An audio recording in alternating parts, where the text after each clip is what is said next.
स्वागत बा आप सभी के आज के वीडियो में। तो चलिए शुरू कर जाओ भोजपुरी के ताज़ा खबर बिल्कुल फटाफट अंदाज में। वीडियो शुरू करे से पहले आप सभी के बता दी कि अगर वीडियो अच्छा लगी तो वीडियो के लाइक कर देम, शेयर कर देम और चैनल पर नया बानी तो रोज ऐसे खबर सबसे पहले देखे खातिर चैनल के भी सब्सक्राइब कर देम। पहिलका खबर निकल के आ रहा बा भोजपुरी के चॉकलेटी स्टार अभिनेता अरविंद अकेला कल्लू के ओर से, जिनकर गाना संडे के शादी मंडे के विदाई फुल वीडियो सॉन्ग आदिशक्ति फिल्म्स के ऑफिशियल यूट्यूब चैनल पर रिलीज कर देहल गइल बा, जौना कि आप सभी चाहें तो जाके देख सकतनी। दूसरा खबर निकल के आ रहा बा भोजपुरी के दबंग सुपरस्टार खेसारी लाल यादव के ओर से। आप सभी के बता दी कि भोजपुरी के दबंग सुपरस्टार खेसारी लाल यादव के कुछ गाना के वीडियो के शूटिंग कल पटना में कर लिहल गईल। हालांकि ये गाना के वीडियो के नाम अभी पता नहीं के चलल, जैसे ही कुछ पता चली हम आप सभी के भी बता दें।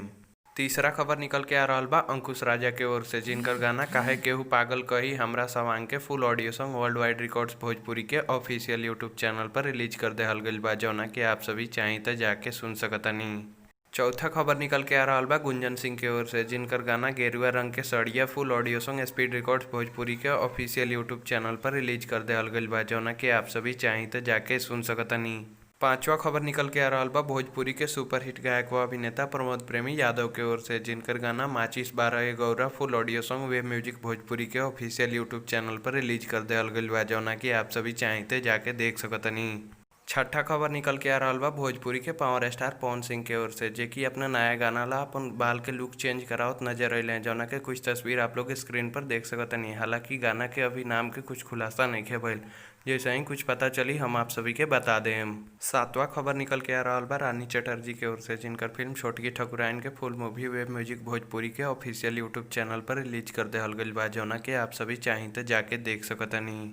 आठवां खबर निकल के आ रहा बा भोजपुरी के चॉकलेटी स्टार अभिनेता अरविंद अकेला कल्लू के ओर से, जिनकर फिल्म बब्बर के गाना नहैलू कौना साबुन से फुल वीडियो सॉन्ग जी म्यूजिक भोजपुरी के ऑफिशियल यूट्यूब चैनल पर रिलीज कर देहल गइल बा, जौना कि आप सभी चाहें तो जाके देख सकतनी। हुआ और आज की आखिरी खबर निकल के आ रहा बा नीलकमल सिंह के ओर से, जिनकर गाना दरबार महाकाल का फुल ऑडियो सॉन्ग नीलकमल सिंह ऑफिशियल के यूट्यूब चैनल पर रिलीज कर देहल गइल बा, जौना कि आप सभी चाहें तो जाके सुन सकतनी। तो आज के वीडियो में बस इतना ही। उम्मीद बा कि वीडियो आप सभी के पसंद आयल होई। वीडियो के देखे खातिर आप सभी के बहुत बहुत धन्यवाद। अगर वीडियो अच्छा लगल तो लाइक करी, शेयर करी, कमेंट करी और रोज ऐसा खबर सबसे पहले देखे खातिर हमनी के चैनल के भी सब्सक्राइब कर ली।